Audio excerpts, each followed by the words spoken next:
Are you guys excited? Pokemon Ultra Sun and Pokemon Ultra Moon are getting released this Friday. And I can't get them, sadly. Alright, start the video. Hello guys, and I'm back. So as you can see from the title and basically the reason you're here right now, I'm going to be giving my opinion on my top 20 favorite. So, as you obviously know, I am a Pokemon fan. However, I will be excluding Pokemon from this list for this video because I'm planning in the future to make a top 20 favorite Pokemon. So that's basically why none of them will be here. So because this is a top 20, I will be putting it into two parts, with the second part most likely going to be released next week. So I'd say it's about time we kick things off and start it up. Welcome to the top 20 video game characters.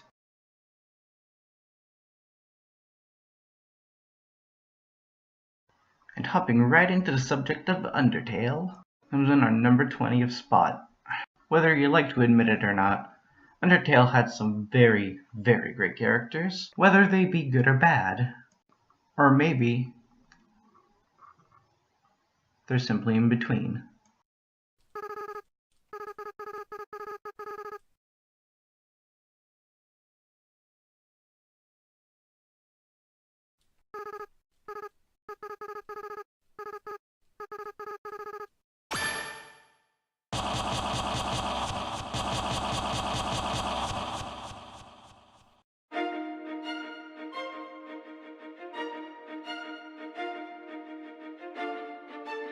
I love to see characters who start off seemingly at the bottom and go all the way to the top. This character is a good example, starting off as a little tiny flower and turning into this monstrosity. Where can you go wrong? Now, Ezreal Dreamer was kind of a last minute option, so that's why he's set at number 20.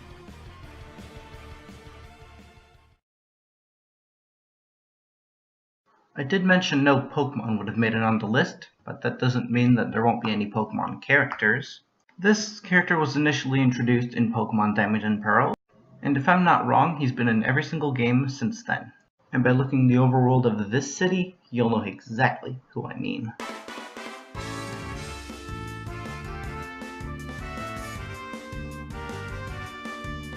In a game like this, I find Looker to be a really unique character.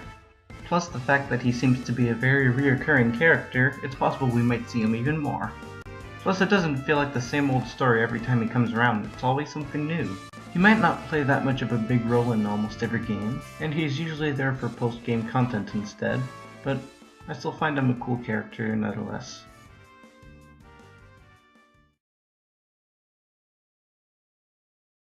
In the era of the game Twilight Princess, which I have never played yet, comes in the almighty god. Or at least, that is what me and my friends consider. And who might this god be, you ask? Well, hold on, I need to give an intro before I tell who it is. It's Zant.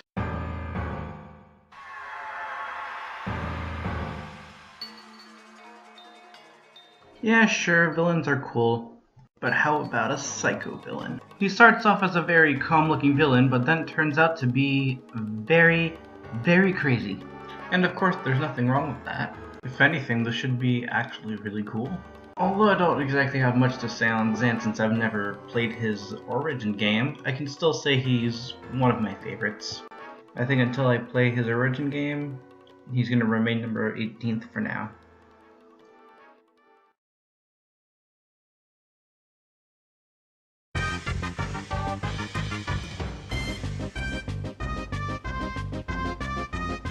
Making this list, I'm realizing how many games I haven't played yet, but maybe soon I could get a Kirby game.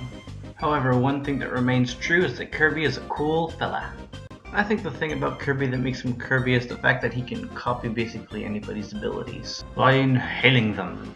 But sure, it might sound a bit awkward, it works really well. I really don't see what isn't to love about Kirby. He's so cute too. Might look like a harmless marshmallow, but trust me, he isn't. He might be a small little marshmallow, but he's a fearsome one. And I think these reasons are good enough to put him on the list. and so I'll consider playing one of their games soon.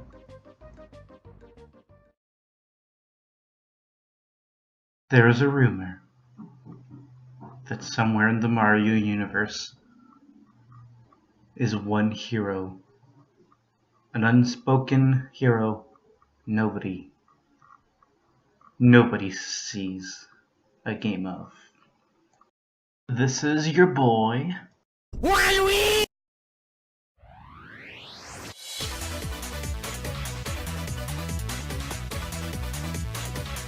Waluigi is like the meme of Nintendo, so it's obvious he'd make it on the list. And seeing Waluigi memes on the internet really cracks me up sometimes. I'm also kind of in that group of people who've long awaited a game with Waluigi in it that isn't a Mario Party or Mario Kart.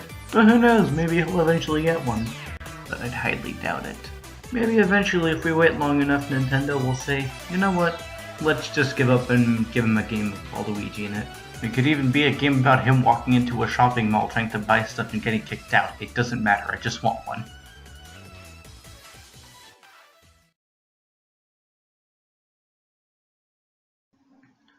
I can still hear the angry voices of you people being mad I still haven't played Twilight Princess or any Kirby game. And you people may also be mad about this, but I haven't played any Earthbound or Mother games either. My god, I really need to play a game. But one of the characters from this series will make it onto the list. And just like Kirby, the reason I like this character is because of Smash Brothers. And this character is Lucas.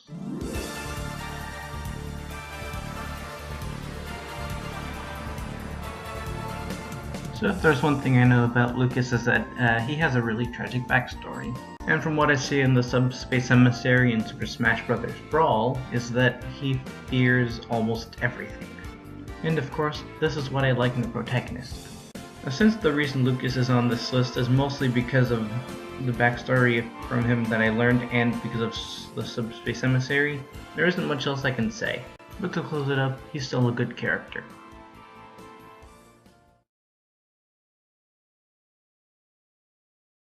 Welcome to Snowden Town, the place where our next character lives. And this shall be one of the Skelebros. So get your sticks and stones and break some bones because we're about to say which one's the number 14th. Will it be the Sensational Sands or will it be the Pyral Papyrus? You know what, this whole episode should be a try not to cringe challenge, I swear to god.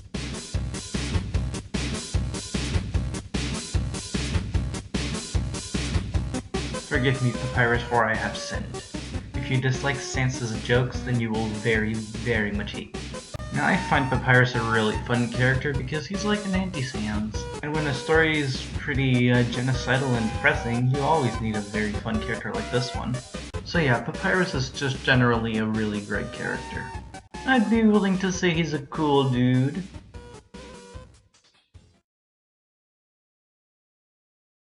So we can all agree that Mario and Luigi are one of the best duos in Nintendo history.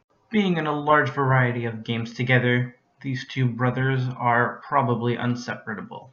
And having closed up on our last competitor, this next one follows up the bill really well. So if you know what I mean, you'll know exactly who the number 13 is. And we can strongly agree he is well deserving of a spot. Let's welcome Luigi.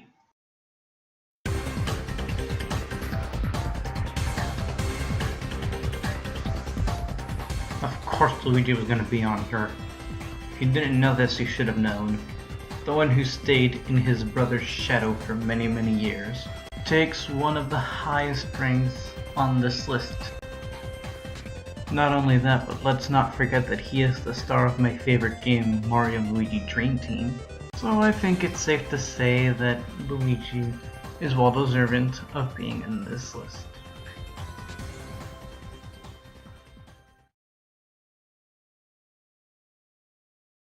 This has been a real crazy video, but let's fold things up for a moment. Super Paper Mario is honestly one of my favorite games, yet it gets a lot of hate. One thing about this game that's certain is the villains are fantastic. All of them are. For our villains, we have Ochunks, Mimi, Count Bleck, Natasha, and of course, Dementio.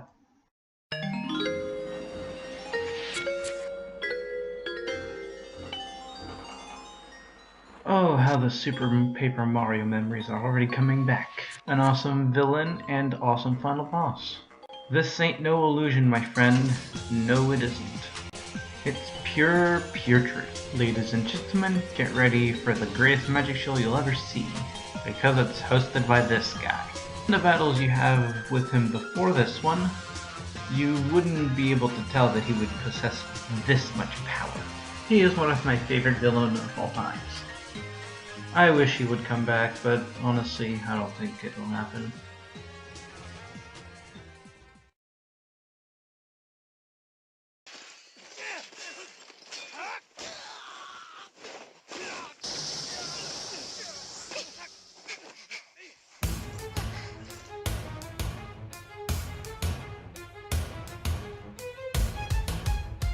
Potentially the highest ranked character of the Legends of Zelda series on this list, we've got Lana.